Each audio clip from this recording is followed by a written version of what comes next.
afternoon, everyone. I want to thank you all for coming to listening to me, and I also want to thank the forum for granting me this opportunity to present my research at this conference as an undergraduate. That's strange. Okay, so I will introduce myself. I am a History International Studies double major with a minor in Italian senior at the College of New Jersey. And my entire life, I thought that I had dual citizenship. My father was in the military, and for this reason, I was born in Italy. And my parents had always told me I had Italian citizenship. I even wrote it on my college application. So because I felt this connection to my birthplace, when I got to university, I decided to study abroad in Siena. And I spent a summer in Siena, a medieval city where I studied Italian through an intensive language program at the University for Foreigners. And while I was studying vocabulary and grammar, I began to notice something very surprising about the Italian people. But before I explain to you what I was surprised by, I want to suggest to you a challenge. So, of these two people, which would you assume speaks Italian? Any takers? Okay. So on your right, you will see Frank Sinatra, someone that we typically associate with Italianness or Italian-Americanness, but he wasn't able to speak Italian. On your left, you see Mario Balotelli. He is a soccer player who played for the national team and identifies himself as being Italian. So just here you can see the changing face of what it means to be Italian or to identify oneself as being Italian. So I was inspired to learn more, and I decided to study abroad again, but this time with the intention to learn more about the changing social fabric. And for this reason, I went to my mentor, Dr. Simona Wright, who began to explain to me the legal issues that comes along with this changing society. First, she explained that Italian citizenship is not based on where you're born, but who your family is and where your family's from. Therefore, I was shocked to learn that I don't have Italian citizenship. Dr. Wright, however, made me realize that this law not only affected me, but it also affects hundreds of thousands of young people who are considered to be foreigners to the eyes of the law, but consider themselves to be Italian. Next, Dr. Wright gave me a number of books and articles to read and suggested to me to use Facebook as a tool. And through Facebook, we shared many articles, and she also suggested many interest groups that I could find through Facebook. And I also, through Facebook, I friended many people who are directly involved with the multiculturalism movement within Italy. Okay. So with these materials, I wanted to better grasp the situation, learning the history and the background of the situation, and I also came across several terms while I was studying the history, which I will now share with you. So as Cheryl told you, you will now understand jus soli versus jus sanguinis. So jus soli means right by land. So that means if you were born in a country, you have the citizenship of that country. So like in America, you're born in America, you're American. Italy, however, has jus sanguinis, which means right by blood. So if you have Italian heritage, then you would be considered Italian. Okay. So with this information, we can now move on to the history of immigration in Italy. First, I wanted to discover the origins of jus sanguinis, which I found it came from ancient Rome, where the ancient Romans defined citizenship through ethnic origin. This became pertinent in the period that lasted from 1876 to 1976, when 20 million Italians left Italy to foreign countries, such as America, Australia, all over the world. And now you have the issue or the situation in which Italians are moving away from Italy, but they're still producing Italian citizens. So for example, 2 Italians moved to Argentina, have a son, the son could be considered Italian, even though he never set foot in Italy. And beginning in the 1980s, many immigrants came from Eastern Europe and from Africa, seeking opportunity and asylum in Italy. And Italy responded to this mass exodus of immigration with a number of laws. So the first law that I will explain to you is Law 943, and you'll notice it was first established in 1986, and it was focused on linking work with citizenship.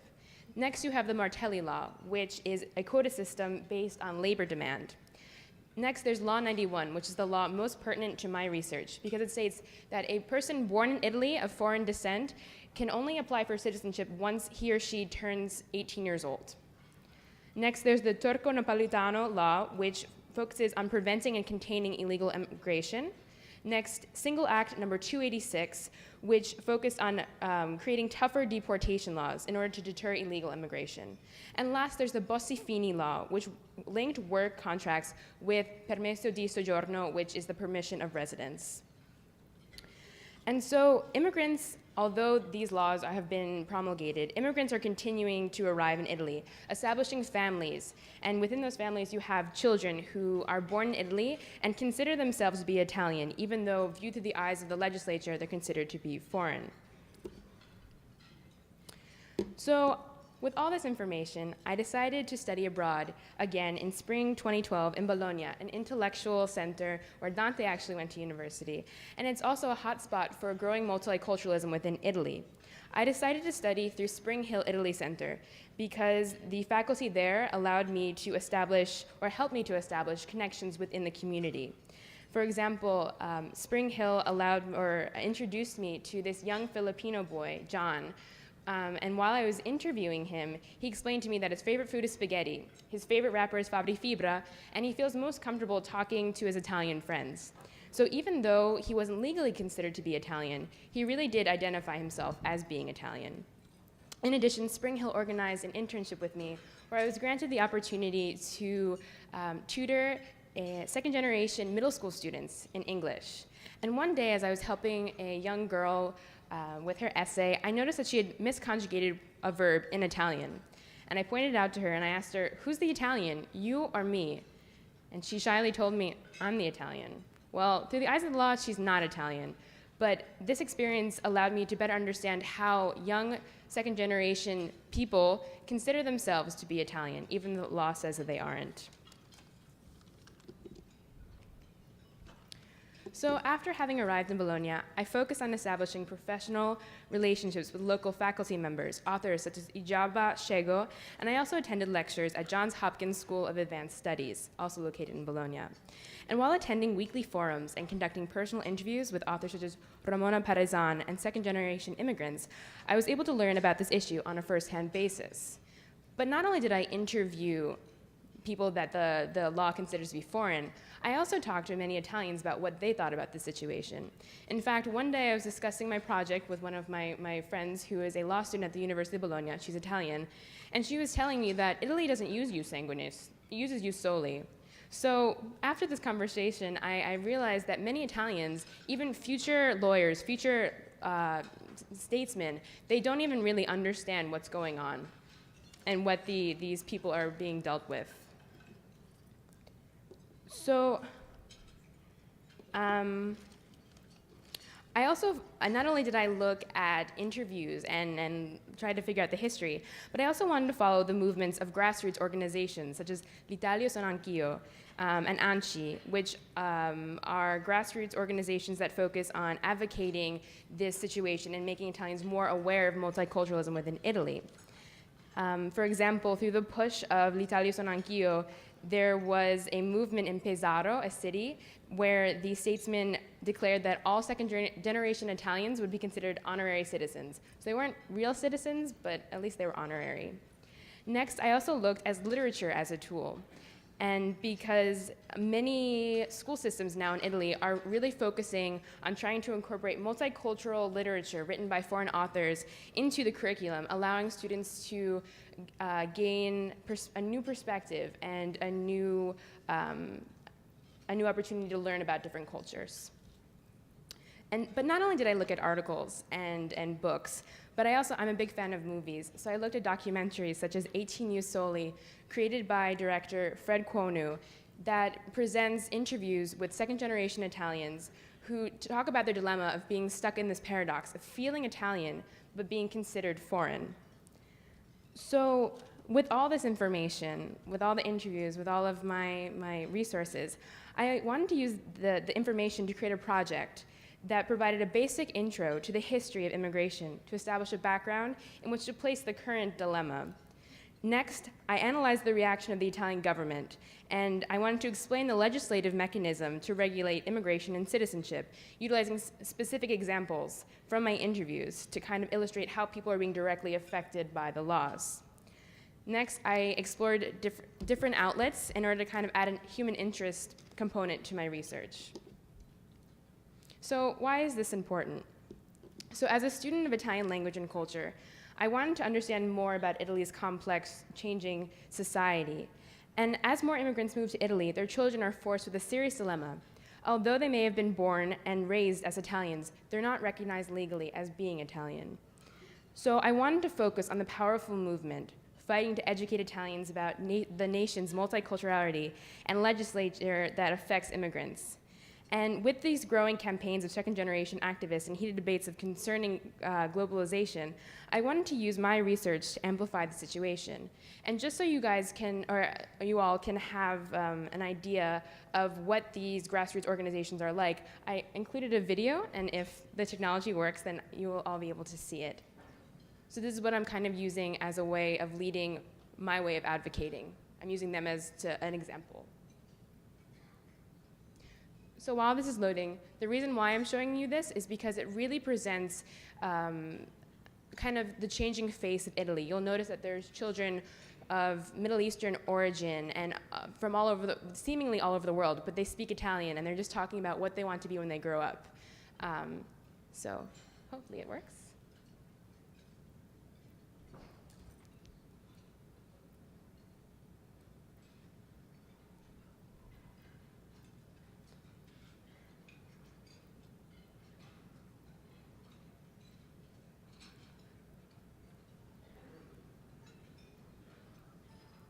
Okay, so we can go back to that. Okay. So not only did I use these grassroots organizations as a way of, as an example, as a role model of how to advocate the problem, I used this and I wrote my paper and I went back to my campus with the idea of letting all of my peers know about the situation. So for example, this semester I recently invited the director of 18 U Soli, the movie I mentioned earlier, Fred Kwonu, to my college, and he showed his movie. And it was really great for me to see after the movie, during the question and answer session, the students, the American students, learning about the situation in Italy and equating it or comparing and contrasting it with our situation in the United States. So by showing them about the Italian case example, they were able to compare it to our example and try to learn more about our case. But not only did I bring the director, but last semester I presented my research at the first annual Student Spotlight series, in which I not only advocated my project and second-generation citizenship rights, but I also wanted to share with my peers exactly what they can do with their time abroad. My 2 separate terms in Italy have really shaped my college and academic experience. I wanted to show my peers that if you immerse yourself in a new culture and possibly a new language, then you'll be able to explore and better understand the world around you. And because I am such a major proponent of study abroad, I've recently accepted the position of Student Life Assistant to Spring Hill Italy Center, allowing me to encourage and assist students in getting the most out of their time in one of my favorite cities, Bologna, a city that has taught me so much. And even though I only plan to be there for a year, I look forward to continuing studying the Italian society in grad school in my future. I want to thank you all for sitting here and listening to me and dealing with the technological problems. And I would also like to take this time to thank Dr. Todd Waller for helping me so much with organizing my project, Dr. Simona Wright, I'm there, Dr. Simona Wright for just really helping me with the writing and explaining the situation to me from the beginning. And I would also like to thank Dr. Stauff and Kyle for coming here to support me. So I look forward to answering all your questions after Ellen's presentation, and thank you again.